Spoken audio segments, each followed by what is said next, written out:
What's up, guys? This is Dr. Amir Malik coming from Youth Only Live. And I wanted to talk about my residency mentorship program. There's a lot of these out there, right, where we kind of claim to help you get through the match and really just have everything you need in terms of personal statements and interview prep.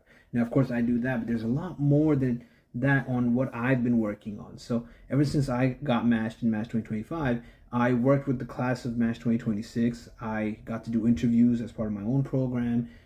I got to see the inside workings of how these things work, but I also got to see of what's going wrong with a lot of the applicants that I was working with, mostly IMGs from everywhere, right? Ghana, Nigeria, India, Pakistan, etc., Russia, China. We had so many people that went to med school all over the place and all over the country, and I worked with a lot of them through networking from LinkedIn. Now, what I noticed was one, cliche personal statements, right? Personal statements are more than just a summary of your resume or a basic summary of things you've done and why you like medicine.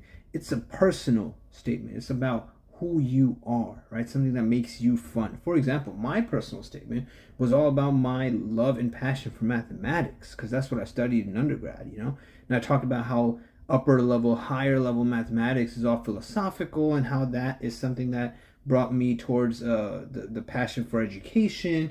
And then I obviously, without having to say too much, naturally connected to that to the fact that I want to be a doctor, right? I mean, everyone knows if you're applying for residency, you want to be a doctor, you're passionate about medicine, you must have done all kinds of clinical things. Don't talk about the things that are very obvious, right? Now, when it comes to interviews, I mean, there were two types of people I worked with, right? Some that had interviews, some that had absolutely no interviews. If you got interviews and didn't match, there was something you said or something you did that just did not work. And there's a lot to work on in that aspect, but you're still close to matching, right? If you didn't even get interviews, that's a bigger issue. And over there, we need to work on what's missing, right? There might be some red flag that needs better cover up. Many people have red flags.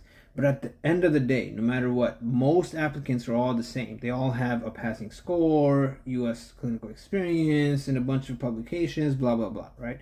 It's the networking that really sets us apart.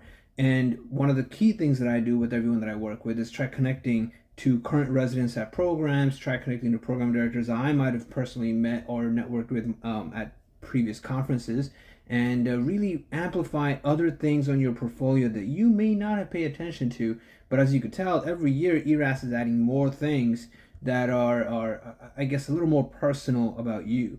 Outside of the scope of just general education and credentials.